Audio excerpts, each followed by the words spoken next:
cuando los que honran la ley de Dios hayan sido privados de la protección de las leyes humanas, empezará en varios países un movimiento simultáneo para destruirlos. Conforme vaya acercándose el tiempo señalado en el decreto, el pueblo conspirará para extirpar la secta aborrecida. Se convendrá en dar una noche el golpe decisivo, que reducirá completamente al silencio la voz disidente y reprensora. El pueblo de Dios, algunos en las celdas de las cárceles, otros escondidos en ignorados escondrijos de bosques y montañas, invocan aún la protección divina, mientras que por todas partes compañías de hombres armados, instigados por legiones de ángeles malos, se disponen a emprender la obra de muerte. Entonces, en la hora de supremo apuro, es cuando el Dios de Israel intervendrá para librar a sus escogidos. El Señor dice: vosotros tendréis canción, como en noche en que se celebra Pascua, y alegría de corazón, como el que va al monte de Jehová, al fuerte de Israel. Y Jehová hará oír su voz potente, y hará ver el descender de su brazo, con furor de rostro, y llama de fuego consumidor, con dispersión, con avenida, y piedra de granizo. Isaías 30 verso 29 y 30. Multitudes de hombres perversos, profiriendo gritos de triunfo, burlas e imprecaciones, están a punto de arrojarse sobre su presa, cuando de pronto densas tinieblas, más sombrías que la oscuridad de la noche, caen sobre la tierra. Luego un arco iris, que refleja la gloria del trono de Dios, se extiende de un lado a otro del cielo, y parece envolver a todos los grupos en oración. Las multitudes encolerizadas se sienten contenidas en el acto. Sus gritos de burla expiran en sus labios. Olvidan el objeto de su ira sanguinaria. Con terribles presentimientos contemplan el símbolo de la alianza divina y ansían ser amparadas de su deslumbradora claridad. Los hijos de Dios oyen una voz clara y melodiosa que dice: enderezaos, y, al levantar la vista al cielo, contemplan el arco de la promesa. Las nubes negras y amenazadoras que cubrían el firmamento se han desvanecido, y como Esteban, clavan la mirada en el cielo, y ven la gloria de Dios y al Hijo del Hombre sentado en su trono. En su divina forma distinguen los rastros de su humillación, y oyen brotar de sus labios la oración dirigida a su Padre y a los santos ángeles: yo quiero que aquellos también que me has dado, estén conmigo en donde yo estoy. Juan 17 verso 24. Luego se oye una voz armoniosa y triunfante, que dice: helos aquí, santos, inocentes e inmaculados. Guardaron la palabra de mi paciencia y andarán entre los ángeles, y de los labios pálidos y trémulos de los que guardaron firmemente la fe, sube una aclamación de victoria. Es a medianoche cuando Dios manifiesta su poder para librar a su pueblo. Sale el sol en todo su esplendor. Sucédense señales y prodigios con rapidez. Los malos miran la escena con terror y asombro, mientras los justos contemplan con gozo las señales de su liberación. La naturaleza entera parece trastornada. Los ríos dejan de correr. Nubes negras y pesadas se levantan y chocan unas con otras. En medio de los cielos conmovidos hay un claro de gloria indescriptible, de donde baja la voz de Dios semejante al ruido de muchas aguas, diciendo: hecho es. Apocalipsis 16 verso 17. Esa misma voz sacude los cielos y la tierra. Síguese un gran terremoto, cual no fue jamás desde que los hombres han estado sobre la tierra. Apocalipsis 16 verso 18.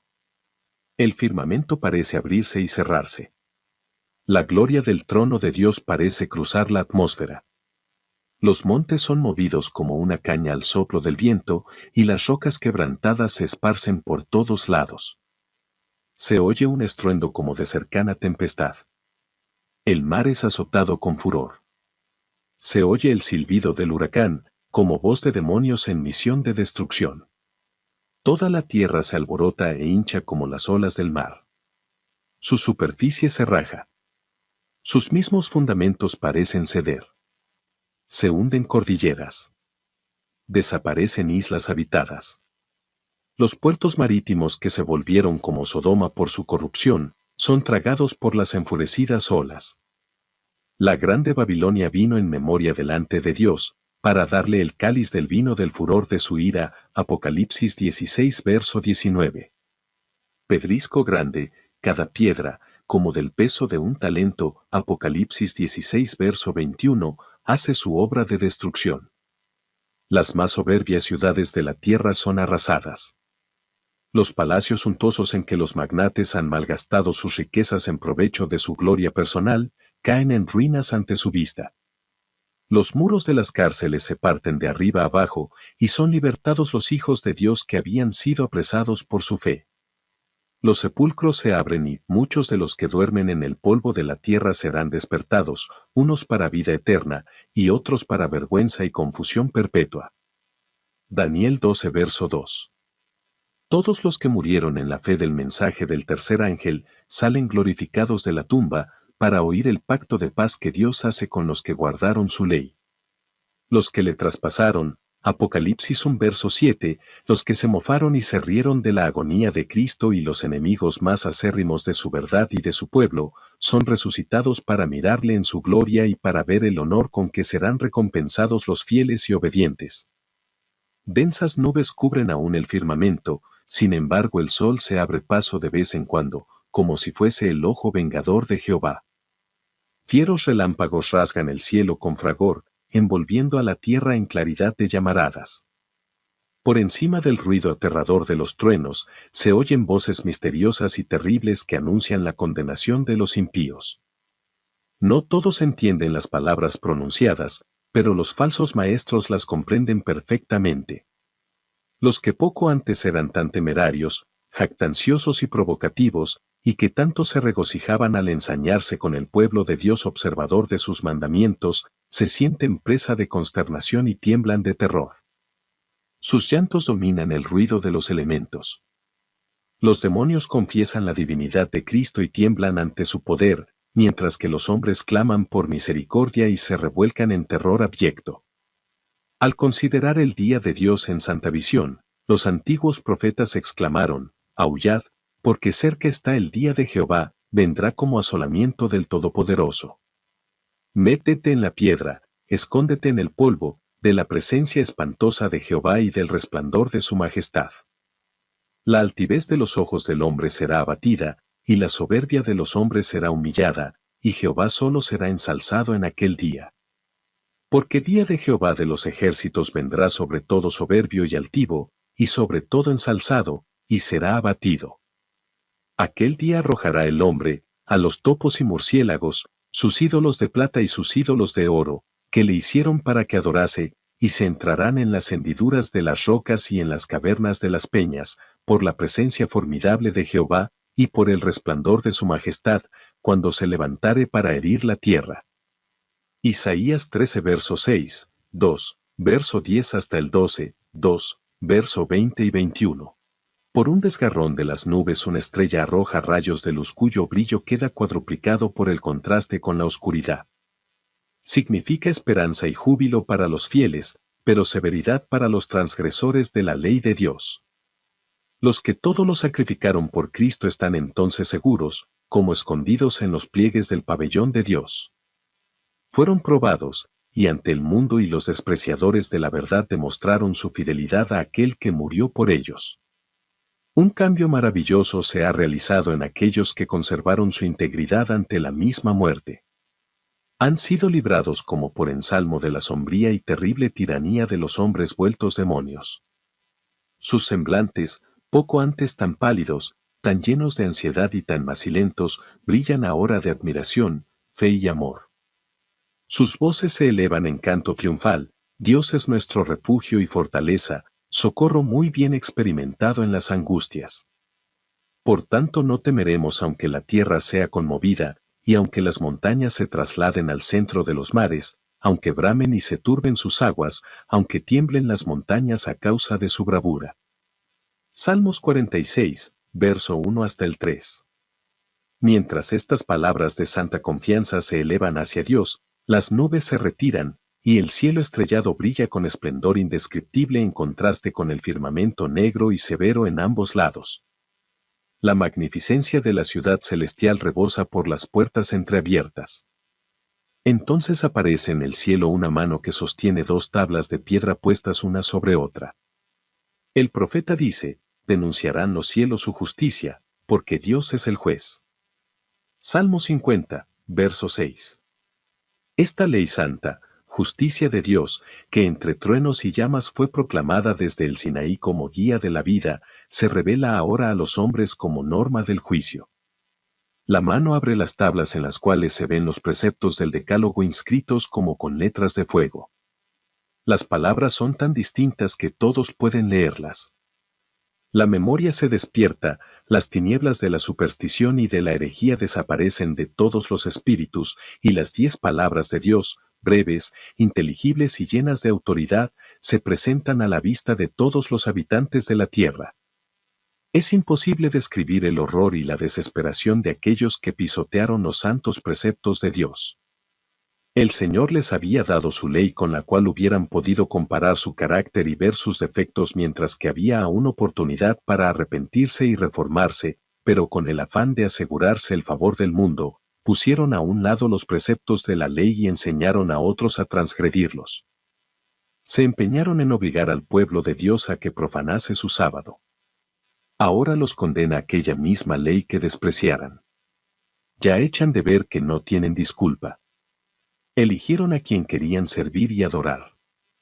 Entonces vosotros volveréis y echaréis de ver la diferencia que hay entre el justo y el injusto, entre aquel que sirve a Dios y aquel que no le sirve.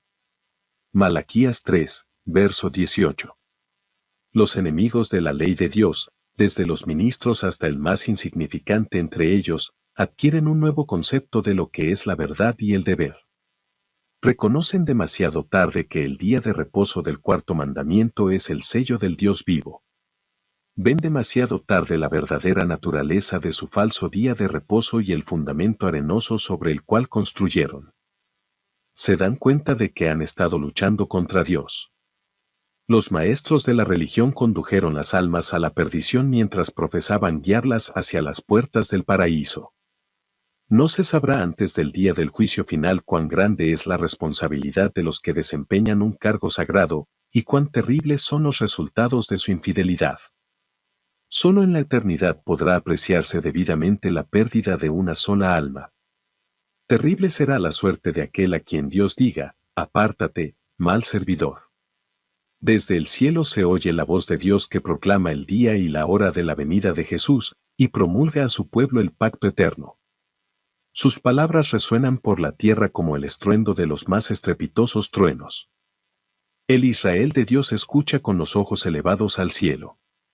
Sus semblantes se iluminan con la gloria divina y brillan cual brillara el rostro de Moisés cuando bajó del Sinaí. Los malos no los pueden mirar. Y cuando la bendición es pronunciada sobre los que honraron a Dios santificando su sábado, se oye un inmenso grito de victoria. Pronto aparece en el este una pequeña nube negra, de un tamaño como la mitad de la palma de la mano.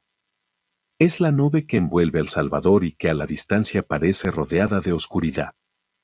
El pueblo de Dios sabe que es la señal del Hijo del Hombre. En silencio solemne la contemplan mientras va acercándose a la tierra, volviéndose más luminosa y más gloriosa hasta convertirse en una gran nube blanca, cuya base es como fuego consumidor, y sobre ella el arco iris del pacto. Jesús marcha al frente como un gran conquistador. Ya no es, varón de dolores, que haya de beber el amargo cáliz de la ignominia y de la maldición, victorioso en el cielo y en la tierra, viene a juzgar a vivos y muertos. Fiel y veraz, en justicia juzga y hace guerra. Y los ejércitos que están en el cielo le seguían. Apocalipsis 19, verso 11 y 14. Con cantos celestiales los santos ángeles, en inmensa e innumerable muchedumbre, le acompañan en el descenso. El firmamento parece lleno de formas radiantes, millones de millones, y millares de millares. Ninguna pluma humana puede describir la escena, ni mente mortal alguna es capaz de concebir su esplendor. Su gloria cubre los cielos, y la tierra se llena de su alabanza. También su resplandor es como el fuego. Habacuc 3, verso 3, 4. A medida que va acercándose la nube viviente, todos los ojos ven al príncipe de la vida. ninguna corona de espinas hiere ya sus sagradas sienes, ceñidas ahora por gloriosa diadema. Su rostro brilla más que la luz deslumbradora del sol de mediodía. Y en su vestidura y en su muslo tiene escrito este nombre, Rey de Reyes y Señor de Señores. Apocalipsis 19, verso 16. Ante su presencia, hanse tornado pálidos todos los rostros, el terror de la desesperación eterna se apodera de los que han rechazado la misericordia de Dios. Se deslía el corazón, y se baten las rodillas, y palidece el rostro de todos. Jeremías 30, verso 6, Nahum 2, verso 10. Los justos gritan temblando, ¿quién podrá estar firme? Termina el canto de los ángeles, y sigue un momento de silencio aterrador. Entonces se oye la voz de Jesús, que dice, bastaos mi gracia. Los rostros de los justos se iluminan y el corazón de todos se llena de gozo. Y los ángeles entonan una melodía más elevada, y vuelven a cantar al acercarse aún más a la tierra. El Rey de Reyes desciende en la nube, envuelto en llamas de fuego. El cielo se recoge como un libro que se enrolla, la tierra tiembla ante su presencia, y todo monte y toda isla se mueven de sus lugares. Vendrá nuestro Dios, y no callará, fuego consumirá delante de él, y en derredor suyo habrá tempestad grande. Convocará a los cielos de arriba, y a la tierra, para juzgar a su pueblo. Salmo 50, verso 3, 4. Y los reyes de la tierra y los príncipes, y los ricos, y los capitanes, y los fuertes, y todo siervo y todo libre, se escondieron en las cuevas y entre las peñas de los montes, y decían a los montes y a las peñas, caed sobre nosotros, y escondednos de la cara de aquel que está sentado sobre el trono, y de la ira del Cordero, porque el gran día de su ira es venido, ¿y quién podrá estar firme? Cesaron las burlas. Callan los labios mentirosos. El choque de las armas y el tumulto de la batalla, con revolcamiento de vestidura en sangre, Isaías 9, verso 5, han concluido.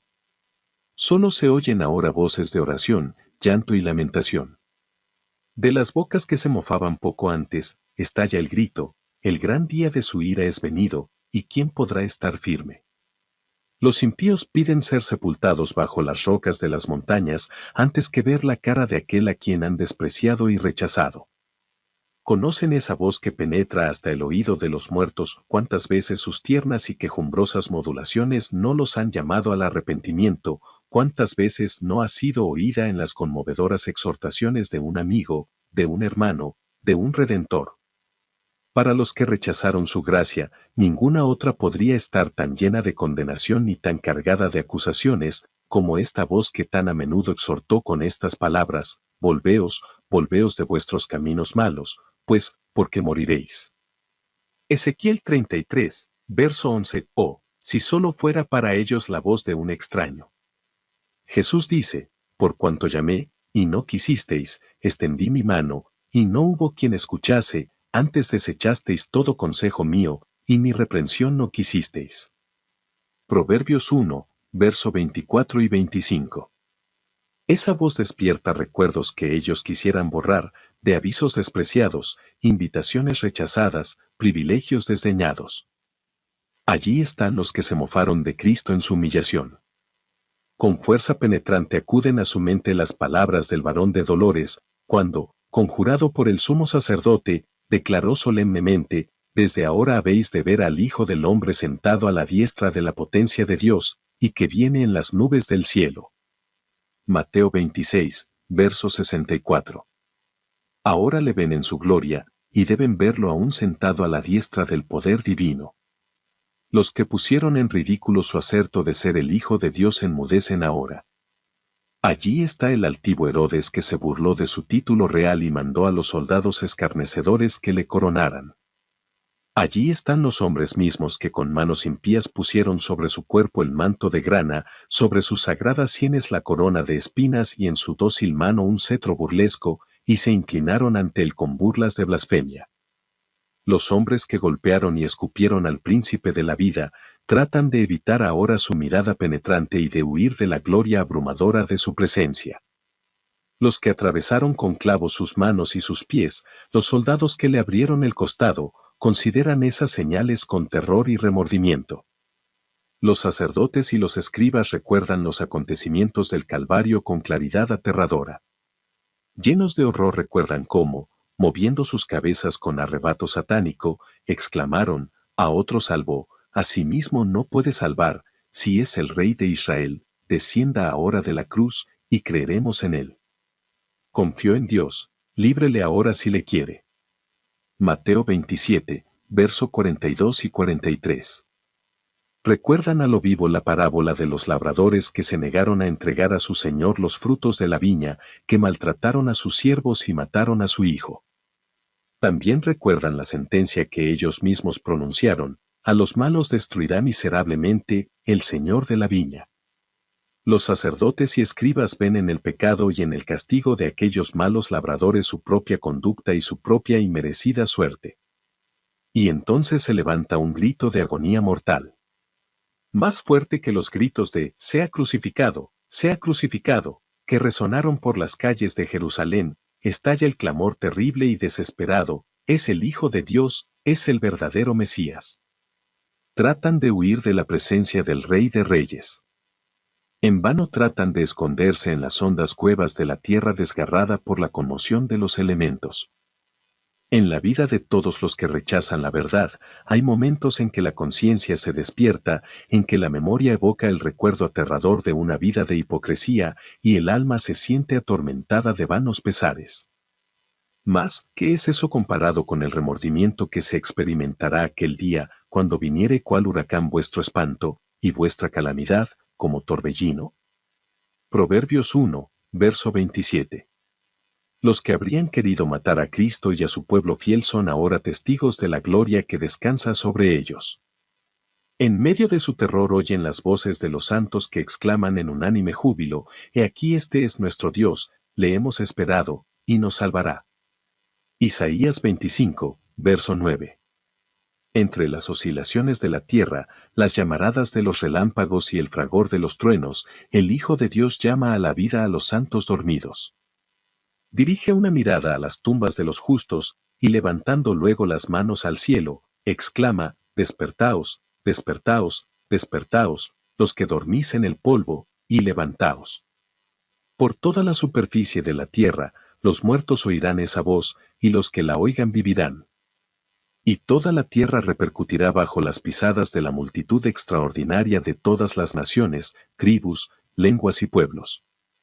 De la prisión de la muerte sale revestida de gloria inmortal gritando, ¿dónde está, oh muerte, tu aguijón? ¿Dónde, oh sepulcro, tu victoria? Primera de Corintios 15, verso 55. Y los justos vivos unen sus voces a las de los santos resucitados en prolongada y alegre aclamación de victoria. Todos salen de sus tumbas de igual estatura que cuando en ellas fueran depositados. Adán, que se encuentra entre la multitud resucitada, es de soberbia altura y formas majestuosas, de porte poco inferior al del Hijo de Dios. Presenta un contraste notable con los hombres de las generaciones posteriores, en este respecto se nota la gran degeneración de la raza humana. Pero todos se levantan con la lozanía y el vigor de eterna juventud. Al principio, el hombre fue creado a la semejanza de Dios, no solo en carácter, sino también en lo que se refiere a la forma y a la fisonomía.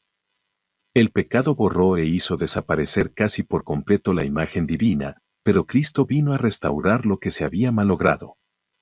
Él transformará nuestros cuerpos viles y los hará semejantes a la imagen de su cuerpo glorioso. La forma mortal y corruptible, desprovista de gracia, manchada en otro tiempo por el pecado, se vuelve perfecta, hermosa e inmortal. Todas las imperfecciones y deformidades quedan en la tumba. Reintegrados en su derecho al árbol de la vida, en el desde tanto tiempo perdido Edén, los redimidos crecerán hasta alcanzar la estatura perfecta de la raza humana en su gloria primitiva. Las últimas señales de la maldición del pecado serán quitadas, y los fieles discípulos de Cristo aparecerán en la hermosura de Jehová nuestro Dios, reflejando en espíritu, cuerpo y alma la imagen perfecta de su Señor. Oh maravillosa redención, tan descrita y tan esperada, contemplada con anticipación febril, pero jamás enteramente comprendida. Los justos vivos son mudados, en un momento, en un abrir de ojo. A la voz de Dios fueron glorificados, ahora son hechos inmortales, y juntamente con los santos resucitados son arrebatados para recibir a Cristo su Señor en los aires. Los ángeles juntarán sus escogidos de los cuatro vientos, de un cabo del cielo hasta el otro. Santos ángeles llevan niñitos a los brazos de sus madres. Amigos, a quienes la muerte tenía separados desde largo tiempo, se reúnen para no separarse más, y con cantos de alegría suben juntos a la ciudad de Dios. En cada lado del carro nebuloso hay alas, y debajo de ellas, ruedas vivientes, y mientras el carro asciende las ruedas gritan, Santo, y las alas, al moverse, gritan, Santo, y el cortejo de los ángeles exclama, Santo, Santo, Santo, es el Señor Dios, el Todopoderoso. Y los redimidos exclaman, Aleluya, mientras el carro se adelanta hacia la Nueva Jerusalén. Antes de entrar en la ciudad de Dios, el Salvador confiere a sus discípulos los emblemas de la victoria y los cubre con las insignias de su dignidad real. Las huestes resplandecientes son dispuestas en forma de un cuadrado hueco en derredor de su rey, cuya majestuosa estatura sobrepasa en mucho a la de los santos y de los ángeles, y cuyo rostro irradia amor benigno sobre ellos. De un cabo a otro de la innumerable hueste de los redimidos, toda mirada está fija en él, todo ojo contempla la gloria de aquel cuyo aspecto fue desfigurado más que el de cualquier hombre, y su forma más que la de los hijos de Adán. Sobre la cabeza de los vencedores, Jesús coloca con su propia diestra la corona de gloria. Cada cual recibe una corona que lleva su propio nombre nuevo, Apocalipsis 2, verso 17, y la inscripción, Santidad a Jehová. A todos se les pone en la mano la palma de la victoria y el arpa brillante. Luego que los ángeles que mandan dan la nota, todas las manos tocan con maestría las cuerdas de las arpas, produciendo dulce música en ricos y melodiosos acordes. Dicha indecible estremece todos los corazones, y cada voz se eleva en alabanzas de agradecimiento. Al que nos amó, y nos ha lavado de nuestros pecados con su sangre, y nos ha hecho reyes y sacerdotes para Dios y su Padre, a él sea gloria e imperio para siempre jamás. Apocalipsis 1, versos 5 y 6. Delante de la multitud de los redimidos se encuentra la ciudad santa. Jesús abre ampliamente las puertas de perla, y entran por ellas las naciones que guardaron la verdad. Allí contemplan el paraíso de Dios, el hogar de Adán en su inocencia. Luego se oye aquella voz, más armoniosa que cualquier música que haya acariciado jamás el oído de los hombres, y que dice, vuestro conflicto ha terminado. Venid, benditos de mi Padre, heredad el reino preparado para vosotros desde la fundación del mundo. Entonces se cumple la oración del Salvador por sus discípulos, Padre, aquellos que me has dado, quiero que donde yo estoy, ellos estén también conmigo. A aquellos a quienes rescató con su sangre, Cristo los presenta al Padre, delante de su gloria irreprensibles, con grande alegría, Judas verso 24, diciendo, Gim aquí a mí, y a los hijos que me diste. A los que me diste, yo los guardé, oh maravillas del amor redentor, que dicha aquella cuando el Padre Eterno, al ver a los redimidos verá su imagen, ya desterrada la discordia del pecado y sus manchas quitadas, y a lo humano una vez más en armonía con lo divino. Con amor inexpresable, Jesús admite a sus fieles en el gozo de su Señor. El Salvador se regocija al ver en el reino de gloria las almas que fueron salvadas por su agonía y humillación. Y los redimidos participarán de este gozo, al contemplar entre los bienvenidos a aquellos a quienes ganaron para Cristo por sus oraciones, sus trabajos y sacrificios de amor. Al reunirse en torno del gran trono blanco, indecible alegría llenará sus corazones cuando noten a aquellos a quienes han conquistado para Cristo, y vean que uno ganó a otros, y estos a otros más, para ser todos llevados al puerto de descanso donde depositarán sus coronas a los pies de Jesús y le alabarán durante los siglos sin fin de la eternidad. Cuando se da la bienvenida a los redimidos en la ciudad de Dios, un grito triunfante de admiración llena los aires. Los dos Adanes están a punto de encontrarse. El Hijo de Dios está en pie con los brazos extendidos para recibir al Padre de nuestra raza, al ser que Él creó, que pecó contra su Hacedor, y por cuyo pecado el Salvador lleva las señales de la crucifixión. Al distinguir Adán las cruentas señales de los clavos, no se echa en los brazos de su Señor, sino que se prosterna humildemente a sus pies, exclamando, digno, digno es el Cordero que fue inmolado. El Salvador lo levanta con ternura, y le invita a contemplar nuevamente la morada edénica de la cual ha estado desterrado por tanto tiempo. Después de su expulsión del Edén, la vida de Adán en la tierra estuvo llena de pesar. Cada hoja marchita, cada víctima ofrecida en sacrificio, cada ajamiento en el hermoso aspecto de la naturaleza, cada mancha en la pureza del hombre, le volvían a recordar su pecado. Terrible fue la agonía del remordimiento cuando notó que aumentaba la iniquidad y que en contestación a sus advertencias se le tachaba de ser el mismo causa del pecado. Con paciencia y humildad soportó, por cerca de 1000 años, el castigo de su transgresión. Se arrepintió sinceramente de su pecado y confió en los méritos del Salvador prometido, y murió en la esperanza de la resurrección. El Hijo de Dios reparó la culpa y caída del hombre, y ahora, merced a la obra de propiciación, Adán es restablecido su primitiva soberanía. Transportado de dicha, contempla los árboles que hicieron una vez su delicia, los mismos árboles cuyos frutos recogiera en los días de su inocencia y dicha. Ve las vides que sus propias manos cultivaron, las mismas flores que se gozaba en cuidar en otros tiempos. Su espíritu abarca toda la escena, comprende que este es en verdad el Edén restaurado y que es mucho más hermoso ahora que cuando él fue expulsado. El Salvador le lleva al árbol de la vida, toma su fruto glorioso y se lo ofrece para comer. Adán mira en torno suyo y nota a una multitud de los redimidos de su familia que se encuentra en el paraíso de Dios. Entonces arroja su brillante corona a los pies de Jesús y, cayendo sobre su pecho, abraza al Redentor. Toca luego el arpa de oro, y por las bóvedas del cielo repercute el canto triunfal, digno, digno, digno es el Cordero, que fue inmolado y volvió a vivir. La familia de Adán repite los acordes y arroja sus coronas a los pies del Salvador, inclinándose ante él en adoración. Presencian esta reunión los ángeles que lloraron por la caída de Adán y se regocijaron cuando Jesús, una vez resucitado, ascendió al cielo después de haber abierto el sepulcro para todos aquellos que creyesen en su nombre. Ahora contemplan el cumplimiento de la obra de redención y unen sus voces al cántico de alabanza. Delante del trono, sobre el mar de cristal, ese mar de vidrio que parece revuelto con fuego por lo mucho que resplandece con la gloria de Dios, se halla reunida la compañía de los que salieron victoriosos, de la bestia, y de su imagen, y de su señal, y del número de su nombre.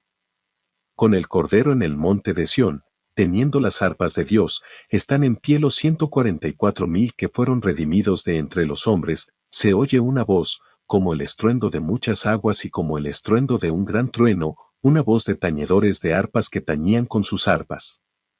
Cantan un cántico nuevo, delante del trono, un cántico que nadie podía aprender sino aquellos 144,000. Es el cántico de Moisés y del Cordero, un canto de liberación.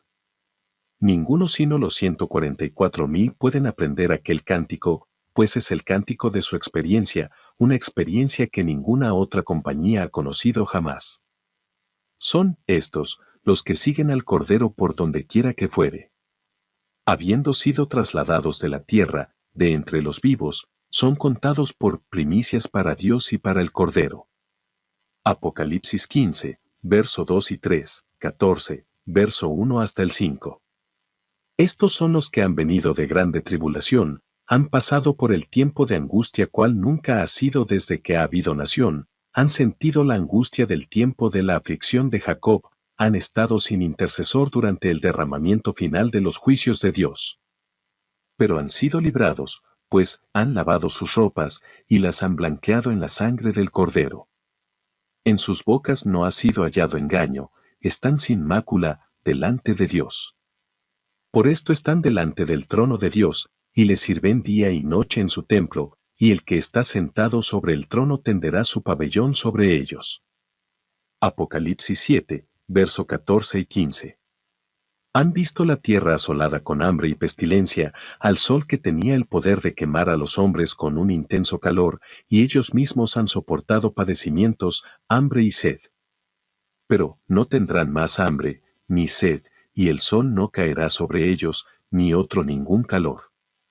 Porque el Cordero que está en medio del trono los pastoreará, y los guiará a fuentes vivas de aguas, y Dios limpiará toda lágrima de los ojos de ellos.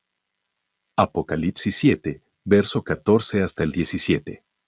En todo tiempo, los elegidos del Señor fueron educados y disciplinados en la escuela de la prueba. Anduvieron en los senderos angostos de la tierra, fueron purificados en el horno de la aflicción. Por causa de Jesús sufrieron oposición, odio y calumnias. Les siguieron a través de luchas dolorosas, se negaron a sí mismos y experimentaron amargos desengaños. Por su propia dolorosa experiencia conocieron los males del pecado, su poder, la culpabilidad que entraña y su maldición, y lo miran con horror. Al darse cuenta de la magnitud del sacrificio hecho para curarlo, se sienten humillados ante sí mismos, y sus corazones se llenan de una gratitud y alabanza que no pueden apreciar los que nunca cayeron. Aman mucho porque se les ha perdonado mucho. Habiendo participado de los sufrimientos de Cristo, están en condición de participar de su gloria. Los herederos de Dios han venido de guardillas, chozas, cárceles, cadalsos, montañas, desiertos, cuevas de la tierra y de las cavernas del mar. En la tierra fueron pobres, angustiados, maltratados. Millones bajaron a la tumba cargados de infamia, porque se negaron terminantemente a ceder a las pretensiones engañosas de Satanás. Los tribunales humanos los sentenciaron como a los más viles criminales. Pero ahora, Dios es el juez. Salmo 50, 6. Ahora los fallos de la tierra son invertidos. Quitará la afrenta de su pueblo. Isaías 25, verso 8. Y los llamarán pueblo santo, redimidos de Jehová. Él ha dispuesto darles gloria en lugar de ceniza, óleo de gozo en lugar de luto, manto de alegría en lugar del espíritu angustiado. Isaías 62, verso 12, 61, verso 3. Ya no seguirán siendo débiles, afligidos, dispersos y oprimidos. De aquí en adelante estarán siempre con el Señor. Están ante el trono, más ricamente vestidos que jamás lo fueron los personajes más honrados de la tierra. Están coronados con diademas más gloriosas que las que jamás ciñeron los monarcas de la tierra. Pasaron para siempre los días de sufrimiento y llanto.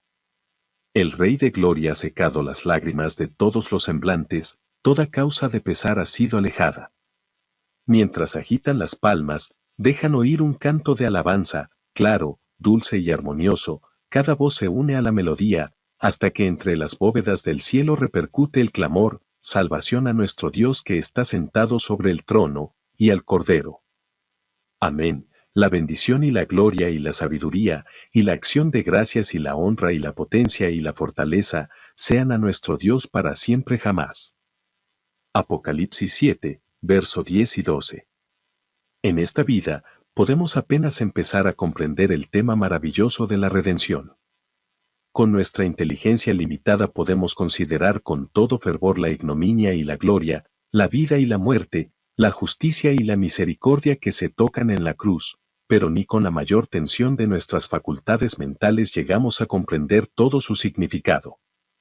La largura y anchura, la profundidad y altura del amor redentor se comprenden tan solo confusamente. El plan de la redención no se entenderá por completo ni siquiera cuando los rescatados vean cómo serán vistos ellos mismos y conozcan cómo serán conocidos, pero a través de las edades sin fin, nuevas verdades se desplegarán continuamente ante la mente admirada y deleitada. Aunque las aflicciones, las penas y las tentaciones terrenales hayan concluido, y aunque la causa de ellas haya sido suprimida, el pueblo de Dios tendrá siempre un conocimiento claro e inteligente de lo que costó su salvación. La cruz de Cristo será la ciencia y el canto de los redimidos durante toda la eternidad. En el Cristo glorificado, contemplarán al Cristo crucificado. Nunca olvidarán que aquel cuyo poder creó los mundos innumerables y los sostiene a través de la inmensidad del espacio, el amado de Dios, la majestad del cielo, aquel a quien los querubines y los serafines resplandecientes se deleitan en adorar, que se humilló para levantar al hombre caído, que llevó la culpa y el oprobio del pecado, y sintió el ocultamiento del rostro de su Padre, hasta que la maldición de un mundo perdido quebrantó su corazón y le arrancó la vida en la cruz del Calvario. El hecho de que el Hacedor de todos los mundos, el árbitro de todos los destinos, dejase su gloria y se humillase por amor al hombre, despertará eternamente la admiración y adoración del universo. Cuando las naciones de los salvos miren a su Redentor y vean la gloria eterna del Padre brillar en su rostro, cuando contemplen su trono, que es desde la eternidad hasta la eternidad, y sepan que su reino no tendrá fin, entonces prorrumpirán en un cántico de júbilo, digno es el Cordero que fue inmolado, y nos ha redimido para Dios con su propia preciosísima sangre. El misterio de la cruz explica todos los demás misterios. A la luz que irradia del Calvario, los atributos de Dios que nos llenaban de temor respetuoso nos resultan hermosos y atractivos. Se ve que la misericordia, la compasión y el amor paternal se unen a la santidad, la justicia y el poder. Al mismo tiempo que contemplamos la majestad de su trono, tan grande y elevado, vemos su carácter en sus manifestaciones misericordiosas y comprendemos, como nunca antes, el significado del apelativo conmovedor, Padre nuestro. Se echará de ver que aquel cuya sabiduría es infinita no hubiera podido idear otro plan para salvarnos que el del sacrificio de su Hijo. La compensación de este sacrificio es la dicha de poblar la tierra con seres rescatados, santos, felices e inmortales. El resultado de la lucha del Salvador contra las potestades de las tinieblas es la dicha de los redimidos, la cual contribuirá a la gloria de Dios por toda la eternidad. Y tal es el valor del alma, que el Padre está satisfecho con el precio pagado, y Cristo mismo, al considerar los resultados de su gran sacrificio, no lo está menos.